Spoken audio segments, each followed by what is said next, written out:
بسم اللہ الرحمن الرحیم۔ قرآن کریم میں اللہ پاک نے فرمایا ہے کہ ہر نفس کو موت کا ذائقہ چکھنا ہے، یعنی کائنات کے ہر جاندار کے لیے اللہ پاک نے موت کا وقت اور جگہ متعین کر رکھی ہے۔ اس سے کسی کو چھٹکارا نہ ملے گا اور نہ ہی کوئی اس سے بھاگ سکے گا۔ اسی لیے ابلیس شیطان کو بھی ایک دن موت آئے گی، لیکن وہ دن کون سا ہوگا؟ کون ابلیس کو موت دے گا؟ کیا شیطان کو نزع کے عالم میں تکلیف ہوگی؟ شیطان کی قبر کہاں بنائی جائے گی؟ شیطان کتنے عرصے تک موت کی نیند سویا رہے گا؟ ناظرین، آج ہم انہی اہم سوالات کے جوابات قرآن و حدیث کی روشنی میں دیں گے۔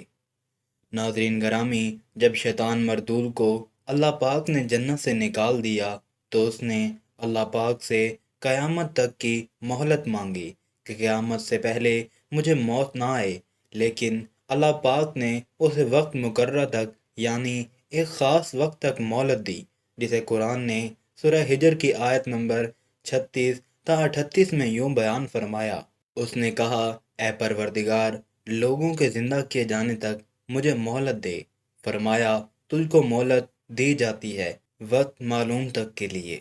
ناظرین گرامی، وقت معلوم کو مفسرین نے نفخہ اولا لکھا ہے، یعنی جب حضرت اسرافیل علیہ السلام پہلی دفعہ سور پھونکیں گے، قیامت کی نشانیاں جب پوری ہو جائیں گی تو مومنین کی بغلوں کے نیچے سے ایک پیاری خوشبودار ہوا گزرے گی، جس سے تمام ایمان والے وفات پا جائیں گے، اور پھر اس کے بعد 40 سال کا زمانہ گزرے گا کہ جس میں کوئی بچہ پیدا نہ ہوگا، یعنی ہر انسان کی کم سے کم عمر 40 سال ہوگی۔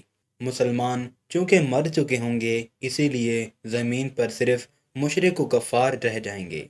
تفسیر در منشور جلد 5 صفحہ نمبر 71 پر لکھا ہے کہ جب مومنین کی وفات کو 40 سال گزر چکے ہوں گے تو پھر حضرت اسرافیل علیہ السلام پہلی دفعہ سور پھونکیں گے، جسے نفخہ اولا بھی کہتے ہیں۔ شروع میں اس کی آواز نہایت کم ہوگی کہ لوگ کان لگا کر سنیں گے، پھر یہ بڑھتی بڑھتی اس قدر زیادہ ہو جائے گی کہ کانوں کے پردے پھٹ جائیں گے، ان کے نتنوں سے پیپ بہنا شروع ہوگی اور لوگ مر جائیں گے۔ انسان، جن، فرشتے، یہاں تک کہ شیطان ابلیس کو بھی نفخہ اولا کے وقت موت آ جائے گی۔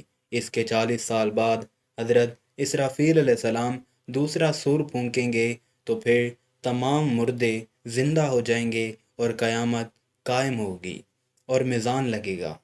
یعنی نفخہ اولا کے وقت ابلیس کو موت آئے گی اور نفخہ اولا اور نفخہ ثانیہ کے مابین 40 سال کا عرصہ ہوگا، اور یہ کہ ابلیس 40 سال تک مردہ رہے گا۔ اور یہ 40 سال مردہ حالت میں کہاں گزارے گا؟ اس سلسلے میں حضرت کعب بن احبار رضی اللہ تعالی عنہ کی ایک مشہور روایت پیش کرتے ہیں۔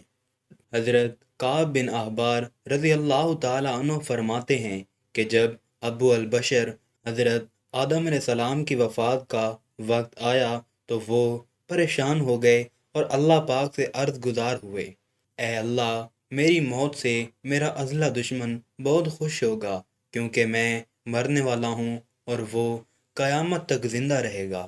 اسی وقت ملک الموت حضرت آدم علیہ السلام کی خدمت میں حاضر ہوئے اور فرمایا، اے ابو الآدم، آپ وفات کے بعد جنت میں رہو گے، جبکہ ابلیس قیامت تک دنیا میں رہے گا، اور پھر قیامت سے 40 سال پہلے اس کو ایسی موت آئے گی کہ وہ پوری دنیا کے انسانوں جتنی موت کی تکلیف برداشت کرے گا، اور پھر جہنم ہی اس کا ٹھکانہ ہوگا۔ حضرت کعب بن احبار رضی اللہ تعالیٰ عنہ مزید فرماتے ہیں کہ حضرت آدم علیہ السلام ملک الموت سے فرمانے لگے کہ مجھے ابلیس کی موت کا منظر بیان کرو۔ ملک الموت نے ابلیس کی موت کا حال بیان کرنا شروع کیا تو وہ اتنی دردناک موت تھی کہ حضرت آدم علیہ السلام اپنے آنسوؤں پر قابو نہ رکھ سکے۔ لوگ حضرت کعب بن احبار رضی اللہ تعالیٰ عنہ سے عرض کرنے لگے، ہمیں بھی ابلیس کی موت کا کچھ حال بیان فرمائیں۔ لوگوں کی بے جا فرمائش پر حضرت کعب بن احبار ابلیس کی موت کا منظر یوں پیش کرتے ہیں۔ اللہ تعالیٰ ملک الموت سے فرمائیں گے، میرے غضب و غصے کا لباس پہن کر جاؤ، ابلیس کی روح قبض کرو اور ابلیس سے تمام انسانوں اور جنوں سے زیادہ سختی کرنا۔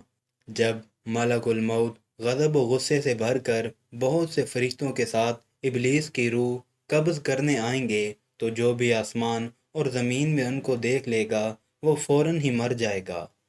جب ملک الموت ابلیس کے پاس پہنچیں گے تو وہ ڈھارے مار مار کر روئے گا۔ پھر شیطان کو موت کی تکلیف دی جائے گی جو کہ ساری مخلوق کی موت کی تکلیف سے بھی زیادہ ہوگی۔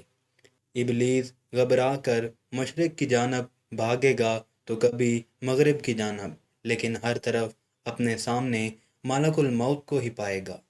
سمندر میں چھپنے جائے گا تو سمندر اسے جگہ نہ دے گا، آسمان کی طرف بھاگے گا تو وہاں مقرر فرشتے اس کو آگ کے کوڑے ماریں گے۔